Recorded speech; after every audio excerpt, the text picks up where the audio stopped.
The Easter weekend football did not disappoint and there were some fantastic games. Now, I've already reviewed Easter Friday's games, so this video is focusing on Easter Monday's games. Now, Fulham are playing tonight at home against Preston. If they win, they're automatically promoted and that's confirmed. And in all likelihood, that's been confirmed, it seemed like since August, but it will be mathematically confirmed tonight if Fulham win, which they probably will, let's be honest. So this video is just going to focus on Easter Monday's games, starting off with Coventry 0, Bournemouth 3. And despite Bournemouth's 3-0 win, seemingly convincing and dominant, I don't think they were. And in recent performances and weeks, Bournemouth for me haven't been totally convincing and dominant. Now, don't get me wrong, they've been one of the best sides in the Championship this season.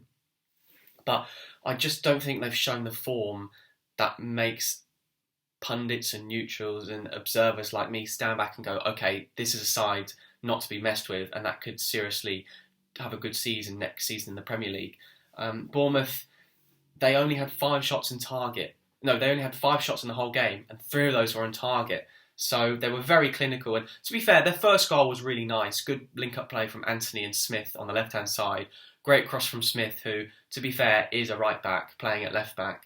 Good ball from him, and fantastic header from Solanke. And if Mitrovic hadn't had the season that he's having with 38 goals, more people were definitely talking about Solanke, who's had a phenomenal season for Bournemouth, and I can see him making the step up to the Premier League. He's had some experience in the Premier League, albeit limited, but given his phenomenal form in the Championship across the whole season and his variety of goals, he's been able to finish penalties with ease, score stunning headers like he did on Monday. He's able to drop deep and link up play or run behind the defence. So Solanke for me can score a variety of different goals, and I definitely think he'll have a good season next season in the Premier League. But as a whole, as a team, Bournemouth to me haven't been convincing, like I said, and they were just clinical on Monday. As for Coventry, they were the opposite of clinical.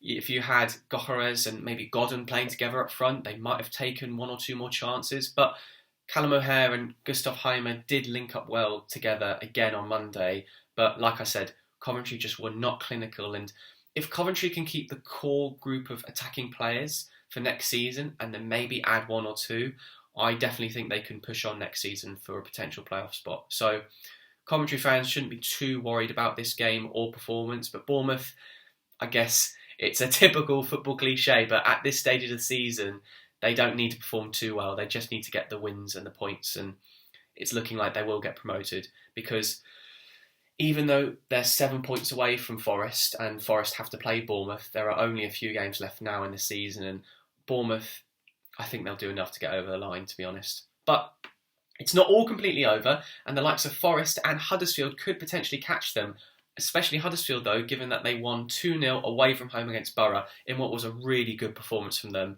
They were excellent defensively, defending their box very valiantly, and then again, fantastic at set pieces. Sorba Thomas, who I think played the whole of the first half with a slight injury, just because his set piece delivery is so phenomenal. And to be fair, he went up to the free kick, amazing ball from him, and then a fantastic goal from Rhodes to head it back to Naby Sarr, who could have scored just before that, but then got his goal.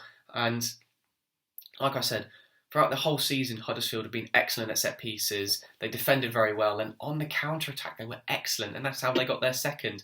Great ball into Rhodes, who really nice left-footed finish past Luke Daniels, and that's only his second goal of the season, but scoring at the right time, at the right moment for Huddersfield. Fantastic from them. I mean, they've all but secured a playoff spot now, and given their performance against Borough, not many people would put it past against Huddersfield to get promoted via the playoffs. And given that Huddersfield are just one of those teams that perform well in the playoffs, given that they got promoted to the Championship via the playoffs, and of course the Premier League against Reading. As for Borough though, they've not had a very good Easter weekend. I mean, the performance against Bournemouth away was good.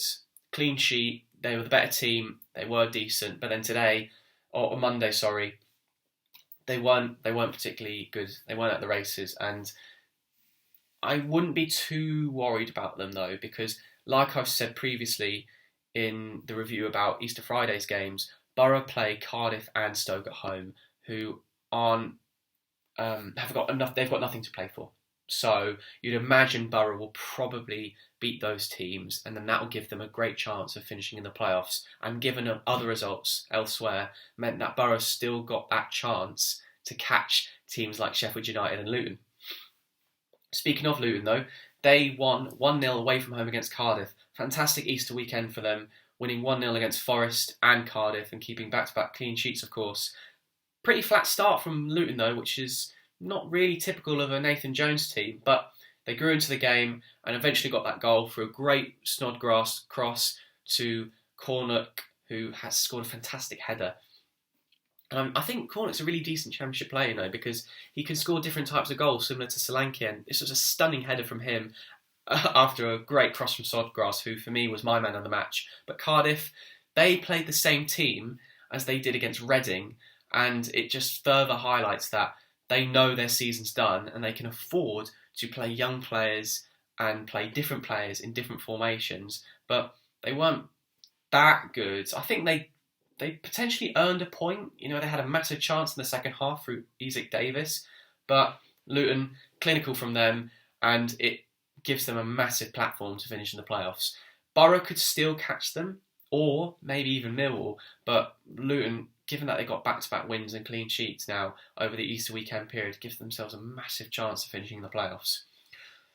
Next team to talk about, Forest 4, West Brom 0. Fantastic response from Forest from losing on Friday against Luton. Completely dominant performance from them. And for them to score so early on was excellent for their point of view, of course. For me, I think both of Furlong's yellow cards was justified. Terrible tackle from him against Zingernagel, which is definitely yellow. And then a clear handball. Deservedly got sent off, and that left West Brom asking a lot and having to do a lot in order to stay in the game. Forest clinical penalty, then a stunning header from Yates, and an even better strike from Colback, even though I don't think he meant it. But for Forest, fantastic 4-0 win for them, and I do think they'll finish in the playoffs, given that they're 6th and they have 2 games in hand. But brilliant win for them, and they look strong. They look like a team not to be messed with if they do reach the playoffs. Next game to talk about. Bristol City 1, Sheffield United 1. Sheffield United, this game just showed they were just missing their key strikers, and it was left for Morgan Gibbs-White to pick up the pieces and take the chances. And it just shows he's definitely not a striker. He's definitely better as maybe a second striker or a number 10, or even playing further deeper. But given the lack of attacking options for Sheffield United, he did kind of have to play up front, and Sheffield United were definitely missing him. And, it's not like Bristol City have a phenomenal defence. Without Derby and Reading's points deductions, they would be in a relegation battle. So Bristol City don't have a particularly strong defence, so I definitely expected Sheffield United to perform better. But in the end, they could only draw. And despite Bristol City's poor defence, they do have very good players going forward in Martin, Semenyo and Weimann. And it's looking like those 3 are clicking again and showing the form that they did in January and February after Semenyo put in a lovely ball for Martin's goal. And Bristol City going forward in terms of next season, strong attack, but they need to keep the likes of Weimann for next season and Semenyo. And then defensively, they're going to have to improve if they want to do anything in terms of finishing in the playoffs next season. Millwall 2, Hull 1. I think both goalkeepers did very well in this game. Bart, as Millwall fans call him. Fantastic saves from him, especially in the first half. And then Baxter, who I think is Hull City's best goalkeeper and has been a really decent signing for them on loan from Chelsea, made some really important saves for them as well. But for Millwall, what people will remember about this game is Malone's crazy goal, the fact that he had a shot and then it was deflected back at him. And to me, it seemed like Malone was injured and was hobbling as the ball struck his foot and then went in the corner. So just a really crazy goal. But the fact that Millwall then scored another one so quickly after that bizarre goal through Bradshaw, great finish from him, it just meant that Hull were always going to find it difficult to come back after those 2 quick-fire goals. They did get one back through Tommy, great finish from him, but in the end, Millwall did enough to win. And they're 7th. Millwall might just reach the playoffs. And to be fair, they play Peterborough, who are all but relegated, and Bournemouth, who by that point could already be promoted. So Millwall have a great chance of finishing in the playoffs. And what a phenomenal season they've had. But even better if they finish in the playoffs. That'd be amazing for them. Fantastic from Millwall. Next game though, Blackburn 0, Stoke 1. Unlike Millwall, Blackburn are in very bad form and not playing well. And while I don't think they deserve to lose this game, some of the defending was so bad. I mean, Brown had far too much space to just finish past Kaminski. And it was a good goal from him. And to be fair, this is the best season of his career. But like I said, really poor defending from Blackburn. And if Blackburn want to finish in the playoffs, which I don't think they will, given the form they're showing, they're going to have to take their chances, which they did have some chances. Ben Brereton Diaz, fantastic header from him, amazing save from Bonham, and then Gallagher hitting the crossbar. So it's not like Blackburn didn't create any chances, but they just, for me, didn't do enough to win the game, and they're going to really struggle now to finish in the playoffs. And I've defended Tony Mowbray throughout the season. I think given the budget he's on and the squad Blackburn have, I think he's done a phenomenal job, even to get Blackburn competing at such a high end of the table throughout most of the season. However, if Blackburn collapse at the beginning of next season and put in poor performances, then it's going to be harder to defend Tony Mowbray. Next, QPR 1, Derby 0. Before I talk about Derby's relegation, QPR, they improved over the Easter weekend, and that's Luke Amos' 6th goal of the season, so he's having a great season, and QPR have improved, and that's a really positive from Mark Warburton's perspective, because if they collapse against Huddersfield away, which they easily could have done, and then lost against a Derby team fighting for their lives, then QPR would have found it even harder to keep Mark Warburton for next season. But as it is, I think Mark Warburton's done more than enough to justify his position as QPR manager for next season. As for Derby, though, they're officially relegated, and for them to even compete to try and stay up with 4 games left shows how much of a phenomenal job Wayne Rooney and his coaching team have done. And I hope from a Derby fan, if I was a Derby fan, I would hope from their point of view that Kitchener can be confirmed as the owner, and actually confirmed 100%. Derby can keep Wayne Rooney for next season, and then Derby can look to build a proper team for next season. Because, I mean, all the players have put in phenomenal performances, but I particularly think of the likes of Curtis Davis, who's in his mid-30s and has played every game for Derby. Fantastic from them. They are going to lose key figures next season. Luke Plange is off to Palace. Tom Lawrence has almost certainly now played his last game for the club, given that he's a sellable asset, and he got sent off against QPR, so he's actually suspended for the rest of the season. So I think Lawrence is off. But looking at the Derby squad, they've got some sellable assets they can use to generate funds. But even though Derby are skint, and they've got a lot of rebuilding to do, I think if they can confirm the owner, 100% Kitchener confirmed as owner, and if Wayne Rooney can stay for next season, they've got every chance of getting promoted next season. So while this has been a really disappointing season for Derby, they've got a lot to be proud of. Next game, Reading 4, Swansea 4. Bonkers game, phenomenal game. For Reading to show the fight they did, to be 4-1 down after 58 minutes, to come back and draw 4-4, phenomenal from them. Tom McIntyre, the local boy, the Reading fan, scoring in back-to-back games, last-minute goals. Fantastic, amazing scenes in the Medeski. Swansea, though, they bossed the first game. They had more territory. They kept the ball for almost the entire first half. Scored some beautiful goals, particularly Wolf's goal was stunning. And Swansea were just very clinical and definitely deserved to be in the lead. Maybe not 4-1 up, but they definitely deserved to be in the lead. But like I said, for Reading to show the fight they did at 4-1 was phenomenal.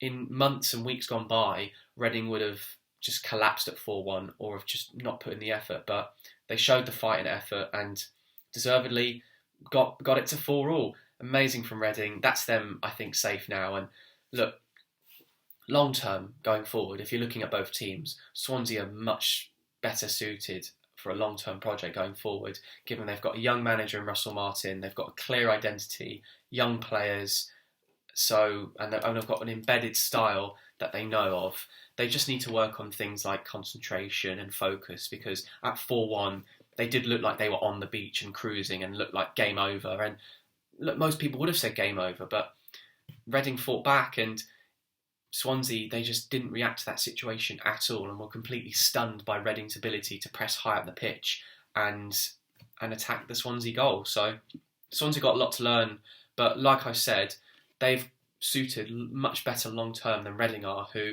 have still got Paul Ince as interim manager, and I wouldn't be surprised if it was appointed permanently, but I don't think that would be a good move because Paul Ince hasn't been particularly good as a long term manager. Some would argue he hasn't had the time, which is a fair argument, but given structurally Reading aren't in the best shape at the moment, and given that Reading are, I think will be in the transfer embargo next season, Reading has still got a lot to be worried about. But at the moment, Reading fans, including myself, won't care too much because now they are all but safe, given Derby's loss and Barnsley's loss. Before I talk about the Barnsley-Peterborough game, quickly mention Blackpool 6, Birmingham 1. Blackpool 3-0 up at half-time, and this result just further highlights the phenomenal job Neil Critchley and the Blackpool team have done. For Blackpool to be so comfortable mid-table and performing well, maybe not well in recent weeks because they did lose 4-1 against Forest and they lost badly against Preston, but overall in the season, Blackpool have performed really well with a squad and a team where most of the players have played in League One or lower. So not many of them have played at Championship level. Neil Critchley's never managed at Championship level. And for Blackpool to be competing really well, playing great football, I think Neil Critchley has got to be up there with Manager of the Season. And I don't worry about them for relegation at all next season. As for Birmingham, the only highlights for them were the fact that the Birmingham fans packed out the Blackpool pubs and the nightclubs the night before and Sunjic scored a consolation goal. Other than that, horrific time to be a Birmingham fan, and Birmingham manager, to be fair. I mean, Lee Bowyer, such a sad state of affairs they are as a club, Birmingham, because Lee Bowyer is such a legend at Birmingham as a player, and for him to be performing really badly as Birmingham manager, and for it to be turning so toxic around the Birmingham city, really, and the club is really disappointing and not a not good look. Because for most of the season, the Birmingham fans have been frustrated by the lack of communication and clarity from the owners and the lack of a long-term plan. So this just further highlights that Birmingham just seem to be going nowhere fast. And I wouldn't be surprised if Lee Bowyer was sacked, which, like I said, is disappointing given that Lee Bowyer actually did quite well at Charlton, getting them promoted, and is a legend at Birmingham City as a player. And initially, when Lee Bowyer was appointed, it looked like a really good fit for Birmingham. But now it's become really toxic, hasn't it? Finally, Barnsley 0, Peterborough 2. Barnsley, so disappointing. I know they hit the crossbar and had some good chances, but overall, I think Peterborough did deserve to win the game. And I think both teams will do well next season in League One, but you would imagine that Peterborough are better equipped next season for League One, given that they've got young players, sellable assets, and they've got Grant McCann, who's been at Peterborough now for, I think, another spell, and has got experience of getting teams up to the Championship. And, I look at players like Poku and Ward and Kent and Knight at the back, and they've got some really good young players and a foundation and a young squad. I know Barnsley have a young squad, but Peterborough just seem to have more of a settled young team than Barnsley do. So I think both teams will do well next season, but even more so Peterborough, and they did perform well today. And like I said, Peterborough, I think, will keep most of their players for next season. The only ones I can see potentially moving to another Championship club are Johnson Clark-Harris, who has had a really good season. But overall, Peterborough really good in this game, and I think will look to build long-term in League One going forward. But for Barnsley, they are just, last few weeks have been really poor, deservedly are going down, and I still think they'll perform well next season, just not as well as Peterborough in League One. But thank you guys for watching this video. I appreciate your patience. Thank you very much. Please like, comment and subscribe, and I'll hopefully see you all in the next video. Thank you.